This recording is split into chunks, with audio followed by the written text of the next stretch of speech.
Hello everyone, welcome to Business Legally. My name is Sharon Nambozo and I'm a lawyer with experience working with small businesses, young entrepreneurs and startups. So this week we shall be discussing business structures. Last week we discussed what business formalization is, so this week we are discussing exactly what that means, which business structure works for you. Are you thinking of registering a company? Is a sole proprietorship more your match? Is it better to register a sole proprietorship of a company or a company of a sole proprietorship? And what that exactly means for your business. So let's start with a sole proprietorship. Most clients that I've worked with have preferred to register sole proprietorship over a company because of a couple of reasons. Most of them perceive it to be easier to run, because as a sole proprietor, you're in the company alone. A sole proprietorship is a business structure whereby a single natural individual, basically a normal person like you and me, that one person is responsible for the company entirely, the decision making, the internal operations of the company, the finances, and completely owns every part of the business. Now, under this business structure, a sole proprietorship, there is no clear distinction. There's no distinction between the individual and the business entity itself, because all these are considered to be one.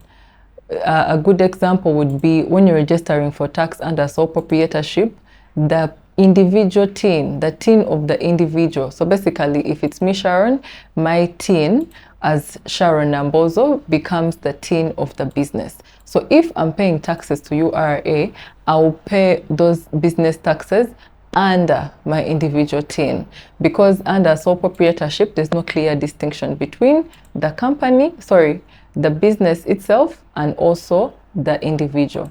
Now, most clients prefer this because Ugandans usually are very skeptical about working with other people, usually because when someone is starting out a business, they trust their skills. They're usually more passionate about the entity than any other person who is next to them. So they prefer to have full control over the business. Number two, it's usually because they're financing this endeavor on their own. So they want to know that, oh, okay, if I'm spending my money to start up this entity, I need to be able to call the shots on every level. That's also another reason. Another reason is that most clients perceive this to be easier to manage than a company, which is usually true, because setting up of a sole proprietorship is way easier than setting up a company. It requires less documents, it's less costly. Actually, currently at just 90,000 shillings, you are able to register a sole proprietorship. You don't need all these complicated documents like the memorandum and articles of association, which set up the governing arm for the company. You don't need that in a sole proprietorship. You just need a few documents. You start with reserving your name, then you fill in your details, you swear an affidavit, and then you're good to go. So there is a perceived, this perception that it's easier to manage, it's easier to comply because the requirements are way less. Another reason is because sole proprietorship do not pay corporate tax. So if you register a company, you're liable to pay corporate tax. The standard rate is around 30%, but the sole proprietorships do not pay this. What they pay either the presumptive tax, but this is paid under individual income tax. So it's usually easier to understand. You can even explain this to a client and they understand. So it attracts very many people to use this formula. Another thing is that there is no need to have all these complex corporate governance requirements. For example, you don't need to have meetings, these board meetings, or file resolutions, because it's just you making decisions for your entity. So you will sit down. If you want to borrow, for example, if you want to borrow from a bank, you just zero down on the bank that you're interested in, make your research, make sure that is exactly what you want. Then you approach the bank and apply for the loan. But if you're doing this under a company, it would be a bit different. You need to have a meeting, agree internally, file a resolution to this matter, notify the registrar, register the resolution, and then take this resolution to the bank alongside other documents authorizing the person presenting them to act on behalf of the company, because a company is a separate legal entity from the persons that form it, unlike a sole proprietorship. The owner of the business and the business itself are one in the same. Now, despite all these advantages, there are few disadvantages of registering a sole proprietorship. I have a couple of friends and colleagues who actually registered sole proprietorships, but they probably weren't aware of the disadvantages. Number one, if you're running a business, chances are very high that you may want to expand your business, maybe attract more capital. You go to the bank, get a loan, but this loan will be treated as a personal loan. So let's say you invest in the business, you start running the operations of the business, and then for some reason you are unable to clear the loan on time and you default. The problem with this is that the bank or any other lending institution that you have used can recover this money from your personal assets. So for example, if you have a house, if you personally own a house and you have a loan, this property can be attached, to the debt, and it can be sold off in order to satisfy the debt requirements. So it's important that you take note of this.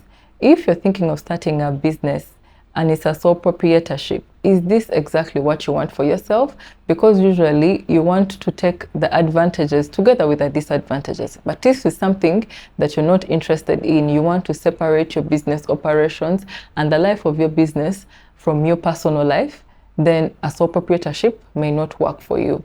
Another thing is that it's harder to access credit as a sole proprietorship, because like I said, a sole proprietorship and the owner, they are the same. So because of this, it means that the life of the business is tied to the life of the individual. So it means that you're harder to trust, because if you default on a loan, they'll have to look for you, the individual, or even attach your property, your assets as an individual, which may not even be that much, or you can just disappear from them. So it's harder to trust a sole proprietor, even when it's a business structure. It's not separate from the individual. So it creates a loophole that some lenders or even investors may not want to involve themselves in. Another thing is that there is unlimited liability. Like I've just discussed, the liabilities of the business extend to the individual. So it means that all the financial decisions that you make in the business will end up affecting you in your personal life. Another thing is that in a sole proprietorship, the operations, the decisions, and the ownership is all in one person. So because of that, it means that you have no access to more skills, because you make the decisions by yourself. You make the decisions by yourself, it becomes a problem because you don't have exposure to another perspective. You're in the company alone, you live in an echo chamber by yourself. So it becomes harder to expand your business. So if you're interested in attracting talent, bringing more people on board to support the expansion of your business, maybe you'd be more interested in a different business structure that's not a sole proprietorship. Another thing is that the life of the business is tied to the life of the individual. So if the individual dies today, so will the business. So you're creating a brand, you're probably maybe in the creative space, or you're a fashion house. You need to sustain your business because you're investing in building a brand that you probably want to outlive you. So if you die today, the business will die with you. So will the brand. So will all the clients that you've attracted through the years. So why don't you create an entity that can outlive you, such that you can continue, or your estate, or the people that your beneficiaries can continue benefiting from the hard work that you invested in during your lifetime. Another problem would be, like I said, limited access to capital, which can be both human capital and also finances. You limited life of the business, but also less credible most banks, it's harder to work with even government entities and big corporations because it's harder to trust you. Basically, those are the disadvantages along with the advantages. So if you're making a decision to set up a sole proprietorship, this could be something that you should think about. So in summary, a sole proprietorship is owned, managed, and run completely by one person. The life of the business is tied to the life of the individual. The taxes paid under this business are paid under the individual's tax identification number. They do not pay corporate tax. They pay their taxes under individual income tax. So there is no separation between the two. There is unlimited liability. So it means that all the debts and all the financial decisions made in the business will also affect the assets belonging to the person. There's limited access to skills as there's no third-party perception in running of the business. However, it also has its plus side. You can easily make decisions. You don't need to sit in meetings and listen to other perspectives before you make a decision. So you run faster. You make quicker decisions that could benefit your business. Another thing is that you don't pay corporate income tax, which is standard rate, which is around 30%. You can always do this under income tax. Another thing is that you have full control over the business. Completely, it's yours. You can make decisions whenever you want to. But the good thing is this: if you've listened to this discussion and you're thinking, oh my God, I've already registered a sole proprietorship, but now that I've listened to the disadvantages, I would like to run my business under a different business structure. You don't have to fret. This is something that can be rectified. If registered a sole proprietorship, you can register a company later. You can apply to change this sole proprietorship into a private limited liability company, such that you can enjoy the privileges of running a legal entity that is separate from the individual. And that will form the topic of discussion for our next discussion. So stay here and let's have a discussion regarding private limited liability companies next. And that is it from me, Sharon Nambozo. This is Business Legally.